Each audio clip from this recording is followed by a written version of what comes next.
Hello everyone. So in this video we're going to be looking at a graph called a phase diagram.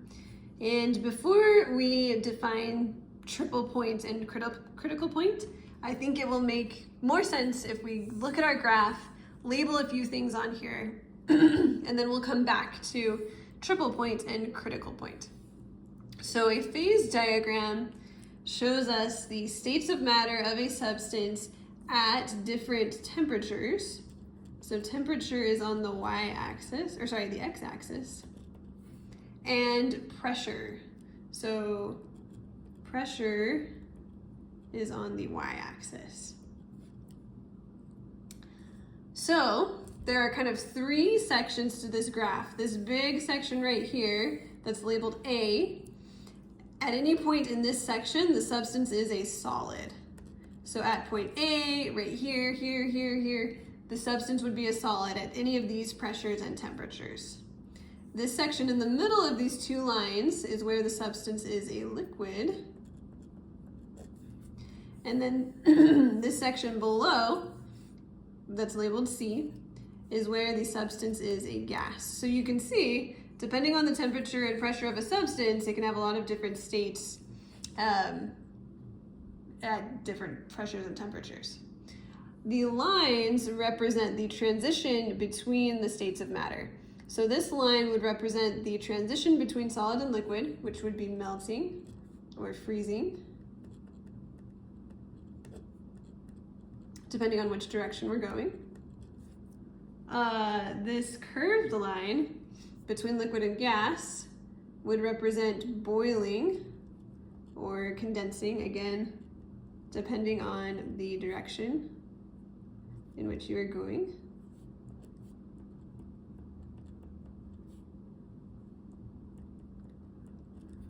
And then this line is interesting down here. This is the line between solid and gas. So there are names for the process that happens when something goes straight from a solid to a gas, which is what dry ice does, or straight from a gas to a solid, which is what happens when you get ice on your windshield, for example. So those processes are called sublimation and deposition. So sublimation is going from a solid to a gas,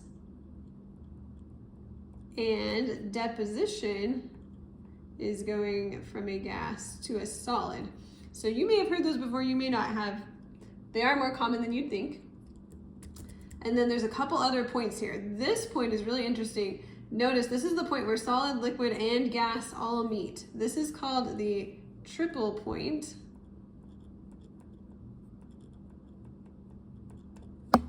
And let's go up here and define triple point. So the triple point is the temperature and pressure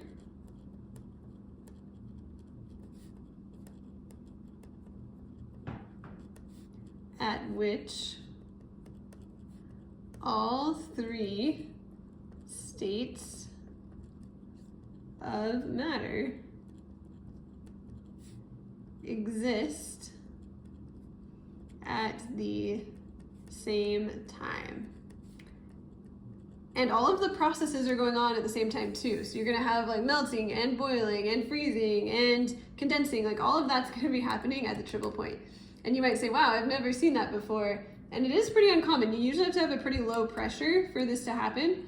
So you're not just gonna walk outside and see water at its triple point. You have to do this in kind of a vacuum chamber sort of situation. But you can do it if you have a lab. People have done it. There are videos on YouTube. So you could look and you can find videos of water both boiling and freezing at the same time. It's pretty cool.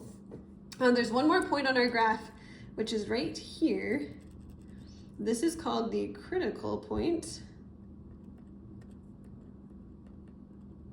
So we'll define that. The critical point is the highest point at which a substance can still be a liquid.